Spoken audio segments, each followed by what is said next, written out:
Good morning class.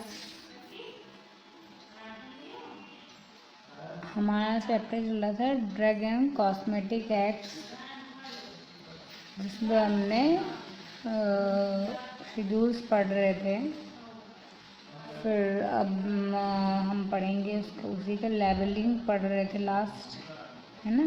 तो labelling और packaging कैसे करते हैं, तो उसमें अलग अलग शेड्यूल के ड्रग्स के लिए अलग अलग दिया गया था। तो अब हमारा नेक्स्ट है schedule O, standard for disinfectant fluids. जो मतलब डिसइंफेक्टेंट फ्लूइड्स के लिए आपका क्या है वो देखिए। The disinfectant shall be classified as follows: black fluids, white fluids.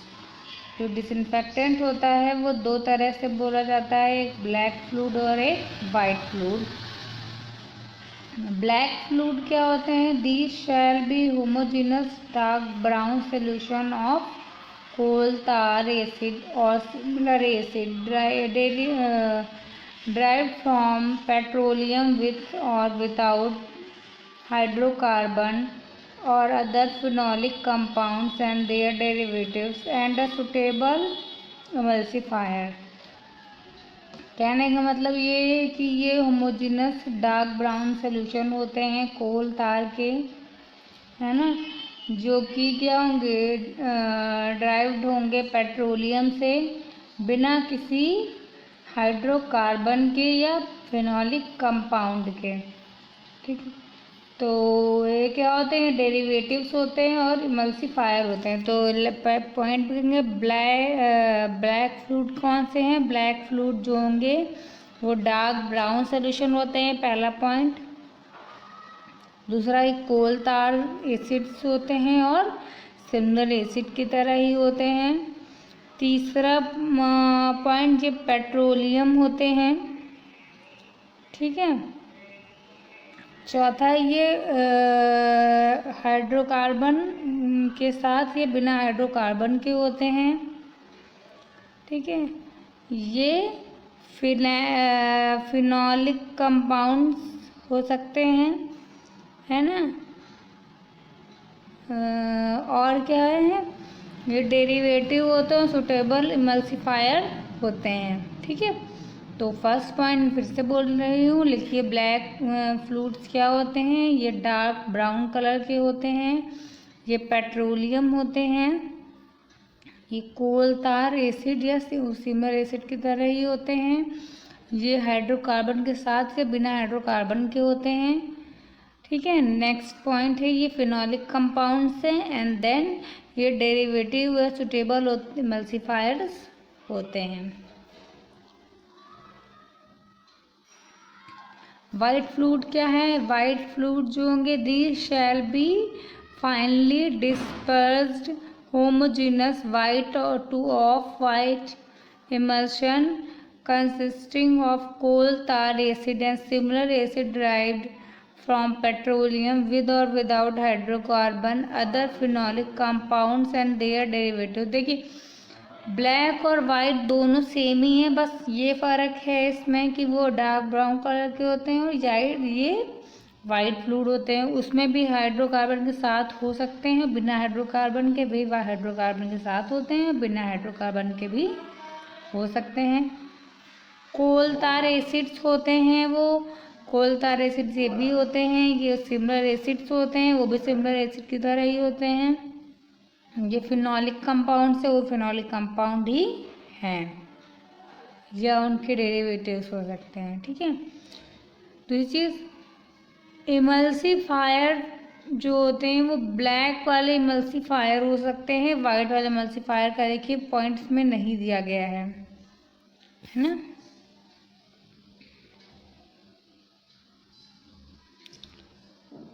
फिर हम बात करेंगे ग्रेडेशन कैसे किया जाता है इसका।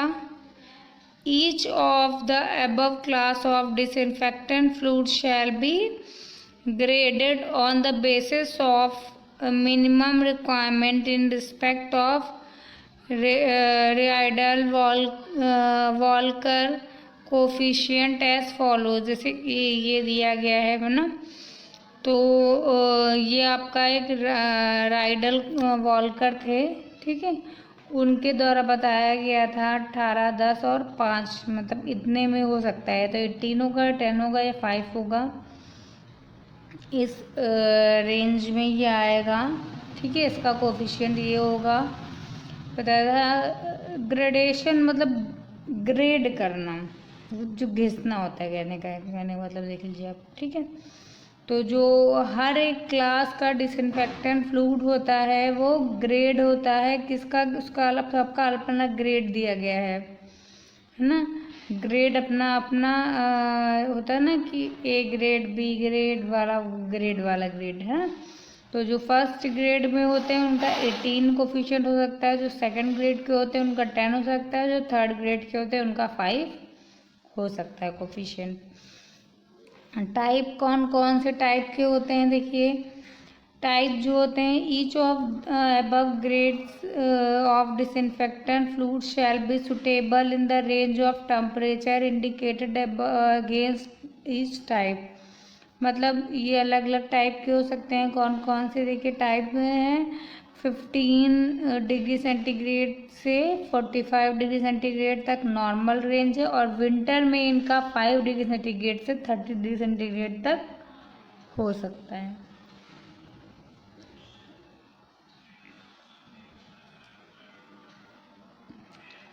रिक्वायरमेंट क्या क्या होती है इनके लिए, रिक्वायरमेंट होगी ग्रेड के लिए तो ऑल क्लास ग्रेड जो होती है डिसइंफेक्टेंट्स की, ठीक। ये पूरी बात डिसइंफेक्टेंट्स की हो रही है ना, ये पॉइंट जो हम पढ़ रहे थे, पहला ये पॉइंट था ना, डिसइंफेक्टेंट्स शैल बी क्लासिफाइड, पहला पॉइंट था ये डिसइंफेक्टेंट स्टैंडर्डाइजेशन कर रहे थे ना। तो पहला था 2 तरह के होते हैं ये, दूसरा बताएगा कि ग्रेडेशन कैसे किया जाता है, मतलब ग्रेड कैसे इनका तय किया जाता है, किस ग्रेड के हैं। तीसरा कितने कौन कौन सा टाइप होगा, मतलब कैसे, देखिए नॉर्मल जो होंगे रेंज होगी वो 15 से 45 डिग्री सेंटीग्रेड होगी, जो नॉर्मल रेंज के होंगे उनकी 15 से 45 डिग्री सेंटीग्रेड होगी। जो विंटर वाले होंगे उसमें 5 से 30 डिग्री सेंटीग्रेड तक उनका होगा टेम्परेचर। रिक्वायरमेंट क्या है इनकी, all class and grades of disinfectant fluid shall comply with the following requirements, मतलब इसमें कई रिक्वायरमेंट्स हैं, constitutable after dilution, sorry stability after dilution. Stability after dilution का मतलब क्या है, देखिए मतलब डाइल्यूशन मतलब डाइल्यूट करना, ठीक है। तो उसको डाइल्यूशन के बाद में स्टेबिलिटी कैसी है उसके बारे में देखेंगे। देखिए when tested by the method describe hereinafter the disinfectant fluid shall be miscible with artificial hard water और with artificial sea water in all proportion from 1% to 5% by volume to give emulsion which shall not break or show more than trace of separation of either top or bottom oil. When keep for 6 hours at 15 degrees centigrade to 45 degrees centigrade for type 1 normal and 5% to 30% for type 2 winter. It mean कि जब हम इसे treat करेंगे, ठीक है, जब हम इसे ट्रीट करेंगे, एक जो मेथड आपका होता है हैरी इन्फेंटर के द्वारा, है ना, जो हैरी इन्फेंटर थे उन्होंने बताया था एक मेथड, उसके द्वारा अगर हम इसे डिस्क्राइब करने की बात करेंगे तो डिसइंफेक्टेंट फ्लूइड जो होते हैं वो मिक्सिबल होते हैं, मतलब मिक्स हो जाते हैं। कैसे, किसके साथ में, आर्टिफिशियल हार्ड वाटर होगा, ठीक है, हाँ ठीक है। किसमें, जो ब्लैक वाला फ्लूइड था ना, 2 टाइप का था फ्लूइड आपका, तो जो ब्लैक फ्लूइड है उसके लिए आर्टिफिशियल हार्ड वाटर चाहिए, और जो वाइट फ्लूइड है उसके लिए आर्टिफिशियल सी वाटर चाहिए। तो इन दोनों में ये मिक्सिबल हो जाएगा। किस पोर्शन में? 1% टू 5% वॉल्यूम, मतलब 1% से 5% के वॉल्यूम में अगर इसे मिक्स किया जाए ब्लैक वाले को, अगर हम हार्ड वाटर में करते हैं तो ये मिक्स हो जा रहा है। वाइट वाले को आर्टिफिशियल सी के वाटर में करते हैं तो ये हो जा रहा है। ठीक है। To give emulsion which shall not break or show more than traces of separation of either top or bottom oil when keep for 6 hours, मतलब ये कि अगर इसको हम सेपरेट करेंगे टॉप से बॉटम तक की ऑयल को 6 घंटे के लिए रख देंगे, है ना, 6 घंटे के लिए रख देंगे 15 से 45 डिग्री सेंटीग्रेड पर, तो ये सेपरेट हो जाएगा। एक आएगा नॉर्मल टाइप का, ठीक है, टाइप 1 नॉर्मल वाला जो होगा 15 से 45 होगा। टाइप 2 जो विंटर वाला होगा वो 5 से 30 डिग्री सेंटीग्रेड रखेंगे। देखिए सारी चीज़ें सेम पॉइंट आ गए। आप क्या क्या ज़रूरत थी उसकी। टेम्परेचर इसलिए जाना ज़रूरी है क्योंकि अगर नहीं रखेंगे तो सेपरेशन कैसे करेंगे। ठीक, तो आपका टाइप 1 नॉर्मल और टाइप 2 आपका विंटर है। नॉर्मल वाला आपका 15 से 45 पर रखा जाता है, विंटर वाला 5 से 30 के बीच में रखा जाएगा तो हो जाएगा। दूसरी चीज़ कह रहे हैं ब्लैक और वाइट फ्लूइड है। ब्लैक फ्लूइड जो होगा वो हार्ड वाटर में मिसिबल होगा और जो वाइट फ्लूइड है वो सी वाटर में। ठीक है।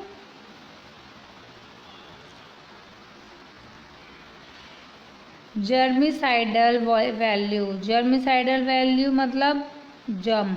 ठीक, तो राइडल वॉकर कोफिशिएंट जो थे, राइडल ने जो बताया था उनके कोफिशिएंट के अकॉर्डिंग जो ब्लैक फ्लूइड और वाइट फ्लूइड है उसको हम टेस्ट करेंगे, डिटर्मिनेशन करेंगे RW कोफिशिएंट के लिए हैरी आफ्टर के मेथड के द्वारा।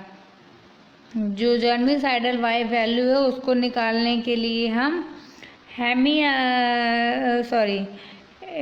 हैरी इनेफ्टर ने जो कहा था, हैरी इनेफ्टर ने जो बोला था, जो मेथड बताया था उसके द्वारा हम उसका RW कोफिशिएंट निकालेंगे। ओके।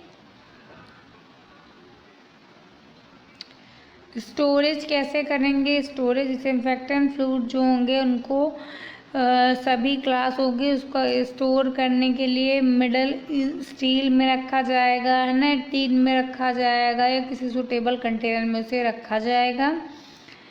इसे कभी भी मतलब आयरन के बने हुए किसी इसमें नहीं रखा जाएगा। ठीक है, क्योंकि वो रिएक्शन कर जाएगा। तो फिर से देख लीजिए क्या है डिसइंफेक्टेंट का। फिर से सुनिए, डिसइंफेक्टेंट जो होते हैं वो क्लासिफाई किए गए हैं 2 तरह से हैं, ब्लैक और वाइट फ्लूइड में। दूसरा इनका ग्रेडेशन होता है, मतलब ग्रेड होती है, फर्स्ट 3 2 और 3 1 2 3 ग्रेड होते हैं। 1 ग्रेड का 18 होती है RW कोफिशिएंट, 2 की 10 होती है, 3 की 0.5 होती है। इनका टेम्परेचर के लिए 2 टाइप के रेंज में आते हैं, 15 डिग्री सेंटीग्रेड टू 45 में नॉर्मल रेंज में रखा जाएगा, 5 to 30 में विंटर में रखा जाएगा। रिक्वायरमेंट क्या क्या होती है इसके लिए अलग अलग होगी। स्टेबिलिटी डाइल्यूशन होगा, जर्मिसाइडल होगा, स्टोरेज होगा और लेबलिंग होगी। तो जिसमें से हम स्टेबिलिटी डाइल्यूशन पढ़ चुके हैं, आफ्टर डाइल्यूशन जर्मिसाइडल वैल्यू पढ़ चुके हैं, स्टोरेज पढ़ चुके हैं। अब बात आती है लेबलिंग की। स्टेबिलिटी स्टोरेज देख लिया आपने कि कैसे स्टेबल है, क्या कैसे इसका डायल्यूशन होगा। ठीक है, जर्मिसाइडल वैल्यू क्या होगी, कैसे निकाली जाएगी और स्टोरेज कैसे रखा जाएगा। फिर लेबलिंग की बात करेंगे तो लेबलिंग कैसे होगी इसकी। Subject to the other provision in these rules the label on the container shall state the name of the product, रखेंगे मतलब क्या नाम है प्रोडक्ट का वो रखेंगे, नाम और एड्रेस रखेंगे मैन्युफैक्चरर का, ग्रेड लिखेंगे किस ग्रेड का है, टाइप क्या है, RW कोफिशिएंट क्या है प्रोडक्ट का वो लिखेंगे, डेट लिखेंगे मैन्युफैक्चर की क्या है, क्वांटिटी क्या है कंटेनर में, इंडिकेशन लिखेंगे, यूज लिखेंगे, मोड ऑफ एक्शन यूज है ना, कैसे मतलब यूज किया जाएगा, इंजेक्शन, पैरेंटल, ओरल कैसे, और डेट लिखेंगे कि कब तक की वो which product can be use, कब तक इसे यूज किया सकता है वो भी, मतलब इट मीन एक्सपायरी वाला।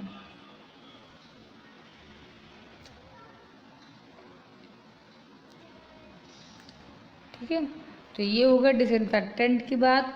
अब आएंगे शेड्यूल पी, डिसइंफेक्टेंट किस में आता है, शेड्यूल ओ में, यहाँ से याद रहेगा ना, जितना आप इसको 1 2 3 4 बार, जितनी बार आप इसको बार सिर्फ एक बार रिवाइज ही पढ़ना ही पढ़ना है, फिर रट्टा नहीं मारना है कि रट्टा मार, रट्टा नहीं मारना, सिर्फ हम नॉर्मली 1 2 बार इसको पढ़ेंगे, अपने आप माइंड में सेट हो जाएगा ये। शेड्यूल पी क्या है, लाइफ पीरियड और ड्रग्स है ना, कैसे कौन कौन सी आएंगी देखिए, नेम ऑफ ड्रग है ना, पीरियड्स कितने मंथ के लिए यूज़ किया जाएगा है ना, स्टोरेज कंडीशन क्या है, जो दवा है ना, उसका लाइफ पीरियड क्या है, मतलब उसकी लाइफ सीमा क्या है, कितने टाइम तक रखा जा सकता है। तो देखिए एम्फीसिलिन जो होता है कैप्सूल, ड्राई सिरप, इंजेक्शन, वो 24 मंथ तक के रखे जा सकते हैं। कहाँ रखना होगा, इसे कूल और मतलब कूल प्लेस पे रखना है ना। और दूसरी ड्रग होगी बेसिट्रासिन टैबलेट और लॉजेंग्स आते हैं, तो उनका 12 मंथ तक के लिए रखा जा सकता है, किसी प्लेस पर रख सकते हैं। सिफेलैक्सिन 24 आवर के लिए 24 मंथ के लिए रखा जा सकता है, मतलब है ना, तो इसे भी कूल प्लेस पर रख के रह सकते हैं। क्लोरोमफेनिकॉल 36 मंथ के लिए।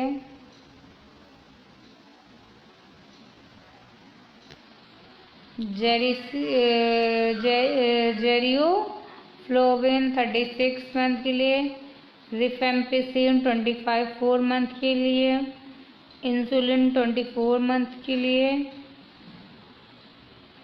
इसका टेम्परेचर देखिए लिखा हुआ है। विटामिन ए, B1 है ना, और एड्रेनलिन इंजेक्शन देखिए सारे दिए गए हैं, बट इसमें कहीं भी आपका ऑप्थेल्मिक नहीं दिया गया।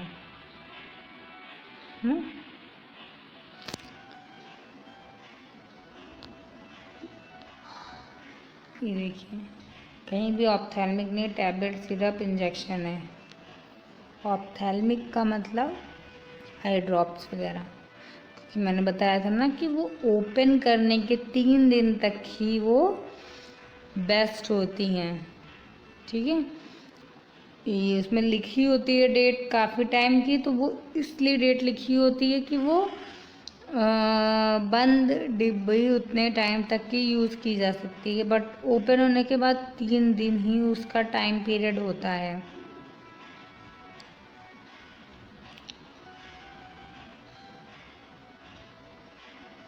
शेड्यूल डब्ल्यू क्या है, drugs marketed under generic name, generic name के से जो मार्केट में आती हैं, तो कौन कौन सी है, एनाल्जिन, एस्प्रिन एंड उसका सॉल्ट जो होता है, और chlorpromazine and its salt, ferrous sulphate, piperazine और its salt.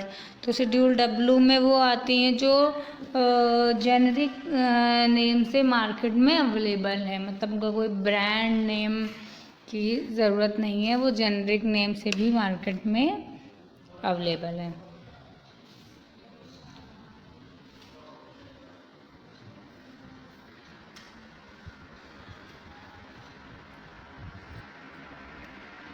Schedule x drug जो होगी नारकोटिक्स और साइकोट्रॉपिक सब्सटेंस होंगे। देखिए शेड्यूल एक्स में ड्रग्स जो आती है नारकोटिक्स ड्रग्स कौन कौन सी हैं?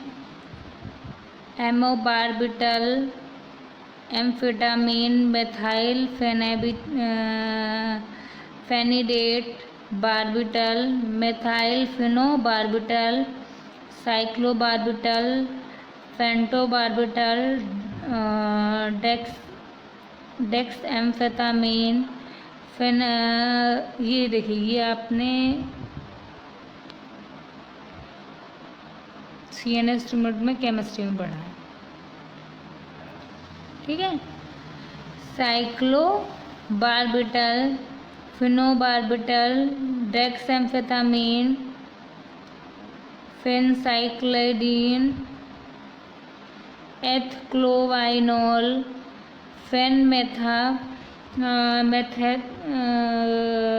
मेट्राजीन, ग्लूटामीन, ग्लूटेमाइड, मेप्रोबेमेट, सेकोबार्बिटल, मेथाम्फेटामिन।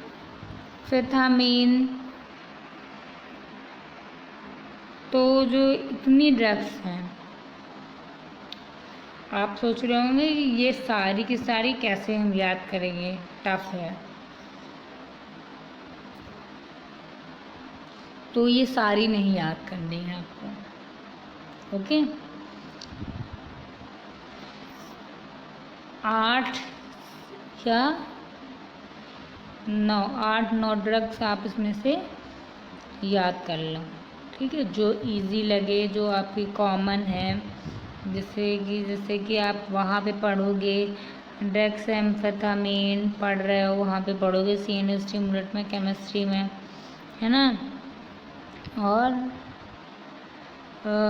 बारबिटल आपने ध्यान रखा। बारबिटल से बहुत सारी ऐसे बारबिटल से इतनी याद हो जाए आपको, वो याद कर लीजिए। साइक्लोबार्बिटल है ना, ये पेंटोबार्बिटल, तो जितनी याद हो जाए वो 8 से तो मिनिमम तो 8 याद ही करनी है आपको।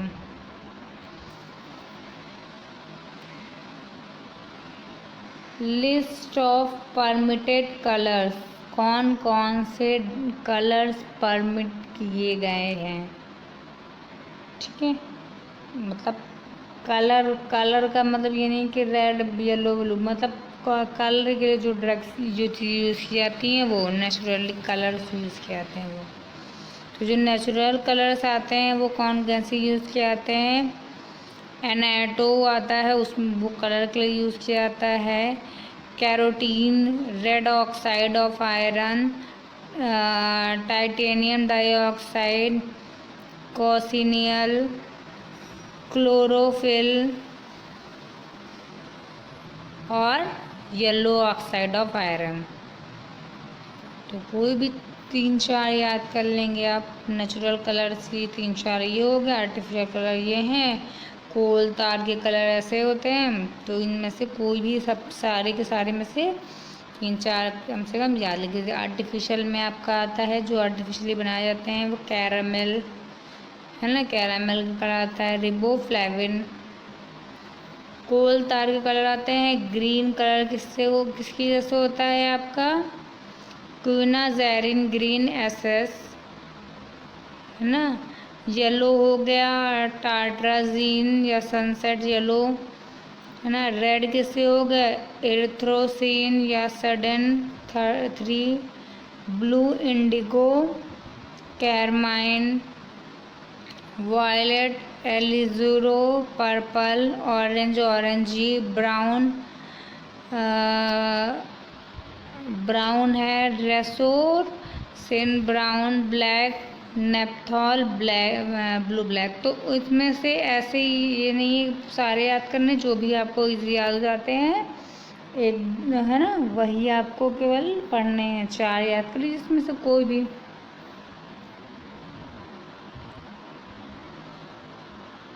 4 इसमें से याद कर लीजिए, 2 इसमें के तो यहीं आपको, इसमें के भी 4 याद कर लीजिए, बस आपका फ्लो से याद हो जाएगा। शेड्यूल F की बात करेंगे तो F जो है क्या है? Provision applicable to vaccine, toxins, antigens और सेरा। तो क्या क्या प्रोविज़न्स है इनके लिए वो देखना है। देखिए वैक्सीन्स के लिए क्या है, supervised bye competent expert in bacteriology. मतलब ये किसके अंडर में सुपरवाइज किया जाना चाहिए, किसी बैक्टीरियोलॉजिस्ट के अंदर में वैक्सीन्स को सुपरवाइज किया जाना चाहिए। Name with micro organism followed by the word vaccine. मतलब जो वैक्सीन यूज़ की जा रही है उसमें जो माइक्रो ऑर्गेनिज्म के लिए यूज़ किया जा रहा है उसका नाम भी उसमें लिखा होना चाहिए। ठीक है, नेम होना चाहिए, नेम्ड करना चाहिए, मतलब होना चाहिए बाकायदा नाम उसी के साथ माइक्रो ऑर्गेनिज्म के साथ होना चाहिए। Keep the record of the origin, property and characteristic of culture. मतलब कि उनका पूरा रिकॉर्ड कहाँ के लिया गया है, क्या उसका पूरा जो भी इसके बारे में कैरेक्टरिस्टिक जितना भी उसका है वो लिखना है, कि कलर क्या है, कैसे क्या है, वो सब पूरा लिखना है आपको। पूरा रिकॉर्ड मेंटेन होना चाहिए उसका। Labels shall indicate the following: number of microorganisms per cube centimetre. मतलब कितने माइक्रो ऑर्गेनिज्म को एक क्यूब में रख के यूज़ किया गया है वो है ना। वेट ऑफ ड्राइड सब्सटेंस पर क्यूब सेंटीमीटर। मतलब एक क्यूब में उसका वेट क्या है सब्सटेंस का, वो भी आपको उसमें लिखना है। कहने का मतलब पूरा रिकॉर्डिंग करनी है। लेबलिंग में क्या क्या लिखना है आपको, माइक्रो ऑर्गेनिज्म एक क्यूब सेंटीमीटर है तो कितने number of micro organism use किए गए वो लिखना है। वेट क्या है सब्सटेंस का वो लिखना है, दोनों चीज़ें लिखनी है। ठीक है। दूसरा चीज़ है कि रिकॉर्ड्स को ओरिजिन, प्रॉपर्टी, उसकी कैरेक्टरिस्टिक्स के साथ में ना, कैरेक्टरिस्टिक ऑर्डर, टेस्ट ये लिखते हो ना, कैरेक्टरिस्टिक प्रॉपर्टीज़, तो वो चीज़ सारी चीज़ उसमें करनी है। मतलब कल्चर मीडिया जो ले रहे हो उसका पूरा रिकॉर्ड मेंटेन करना है। तीसरी चीज़ बताया गया कि वो किसी बैक्टीरियोलॉजिस्ट के सुपरविज़न में होना चाहिए। चौथी चीज़ पूरा माइक्रो ऑर्गेनिज्म का प्रॉपर नाम होना चाहिए, है ना, वैक्सीन के उसमें। जनरल टेस्ट होना चाहिए, स्टेरिलिटी टेस्ट होना चाहिए आप इनका। ठीक है,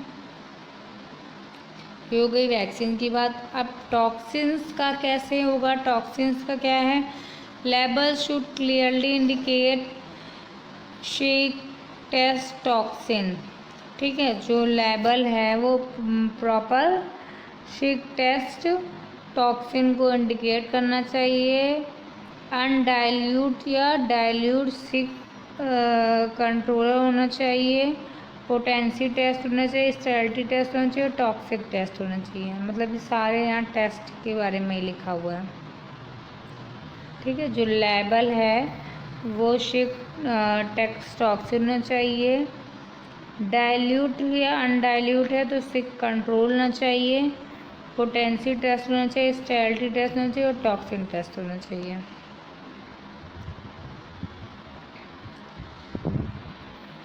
सेरा क्या है, सुपरवाइज्ड होना चाहिए बैक्टीरियोलॉजिस्ट के भी अंडर में। ठीक है, जो एनिमल हाउस है उसको भी डिस्टेंस पे होना चाहिए, है ना।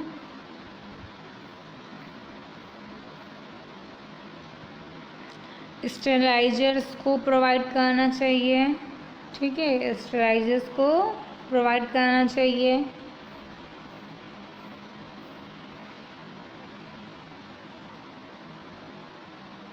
मतलब अच्छे स्वस्थ में हो, कोई बीमारी ना हो, ऐसे एनिमल्स को रखना चाहिए, है ना।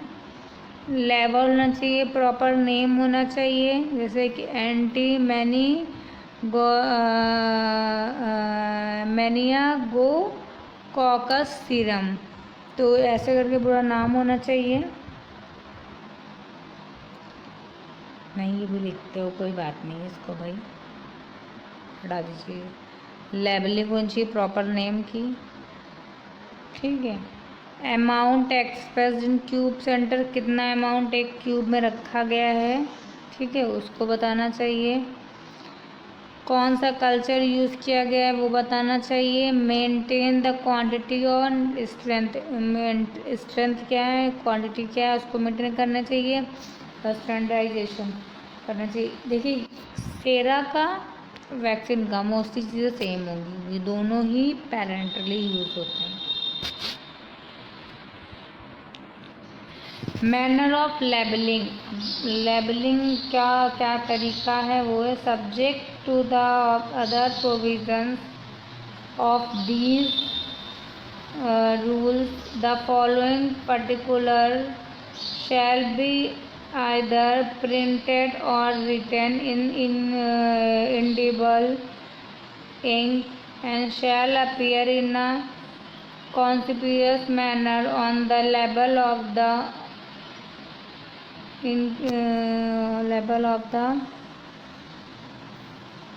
entrance container of the drug and on every other covering which is container is packed namely। कहने का मतलब ये है कि जो प्रॉपर रूल्स दिए गए हैं वो फॉलो होने चाहिए, ठीक है, और उसी फॉर्म में प्रिंट या राइटिंग जो भी है वो उसी फॉर्म में होनी चाहिए लेबल पे, है ना। जो पैकेजिंग हो रही है उसकी नाम पूरा कंटेनर पे होना चाहिए, तो इस तरह से होनी चाहिए। दूसरा है ना, कैसे पैकेजिंग और नाम होना चाहिए। The name of the drug, drug का नाम लिखोगे, किस लिए, for this purpose the proper name of drug shall be printed and written in a more conspicuous manner the trade name if any of which shall be shown immediately after or under the proper name and shall be। कहने का मतलब ये है कि इसको क्या होना चाहिए, प्रॉपर प्रिंट या रिटन फॉर्म में एकदम ढंग के मैनर में जो होता है उसमें ट्रेड नेम के साथ में होना चाहिए। अगर ऐसा नहीं होता है, ठीक है, प्रॉपर नेम नहीं लिखा जाएगा तो क्या होगा, इसके बाद मतलब तुरंत ही इसे लिखा जाना चाहिए। अगर मान लीजिए नहीं लिखा हुआ है तो प्रॉपर नेम तुरंत ही इसे लिखा जाना चाहिए, ठीक है। अगर कोई ड्रग शेड्यूल F या F1 में आ रही है तो उसमें लिखा होना चाहिए, ठीक है। फॉर ड्रग्स, किन किन ड्रग्स के लिए ये चीज़ें हैं, देखिए F और F1 के लिए जो फार्माकोपिया में IP मतलब दी गई है ड्रग्स, है ना, और क्या है जिनके जो कि रूल्स 124 के अंदर में प्रिस्क्राइब की जा रही हैं वो ड्रग्स, उन सब का नाम लिखा होना चाहिए। और नेशनल फार्मूलरी में जो दी गई है ड्रग्स उनका होना चाहिए। देखिए नेशनल फार्मूलरी की होनी चाहिए, इंडियन फार्माकोपिया का होना चाहिए, रूल F का होना चाहिए। ये पॉइंट जो मैं पॉइंट हाईलाइट कर दूँ आप वही लिखिएगा बस, ठीक है, इतना ज़्यादा थ्योरम लिखने की जरूरत नहीं है। इंटर नॉन प्रॉपर्टी नेम होना चाहिए ड्रग का, ठीक है, किसमें जो वर्ल्ड ऑर्गेनाइजेशन, हेल्थ ऑर्गेनाइजेशन में दिया गया है। तो 4 पॉइंट्स इसमें थे। एक सेकेंड छोटा करती हूँ, अपडेट करती हूँ। शेड्यूल F और F1 में जो ड्रग्स आती हैं उनका, इंडियन फार्माकोपिया में जो ड्रग्स लिखी गई हैं उनका, नेशनल फार्मूलरी में जो ड्रग्स हैं उनका, वर्ल्ड हेल्थ ऑर्गेनाइजेशन द्वारा जो इंटरनेशनली नॉन प्रॉपर्टी नेम है उनका, ठीक है। A correct statement of the net content in term of weight, measure, volume, number and unit of content, मतलब क्या है, तो नेम हो गया, कैसे नेम लिखा जाएगा वो हो गया। अब बात करेंगे कि और क्या लेबलिंग होना चाहिए, उसका वेट क्या है, वॉल्यूम क्या है, नंबर ऑफ यूनिट कितनी है ना, वो सारी चीज़ें लिखी होनी चाहिए। कोई चीज़ क्या है, इंग्रेडिएंट कौन कौन से एक्टिव यूज़ किए गए हैं उनके बारे में लिखना चाहिए, ठीक है। जैसे कि ओरल लिक्विड है तो उसमें ए इंडिकेट कर रहा है 5 मिलीमीटर, है ना, for liquid parental precipitate administration term 1 millimetre. ठीक है, और क्या है मतलब कितने कितने में यूज़ किया है, जैसे है ना लिक्विड प्रिपरेशंस होती हैं, लिखा होना चाहिए प्रॉपर कितना मिलीमीटर में यूज़ होगा। तो जो ओरल लिक्विड है वो 5 millimetre, liquid parental preparation 1 millimetre. ठीक है, सॉलिड फॉर्म जो होंगी वो कितने 1 मिली पर वेट पर मिलीग्राम, है ना। टैबलेट कैप्सूल हैं तो वो भी क्या होंगी, उसी के हिसाब से होंगी। दूसरी कोई और प्रिपरेशन है तो उनके परसेंटेज के हिसाब से, पर मिलीग्राम के हिसाब से, मिलीमीटर के हिसाब से वो होनी चाहिए।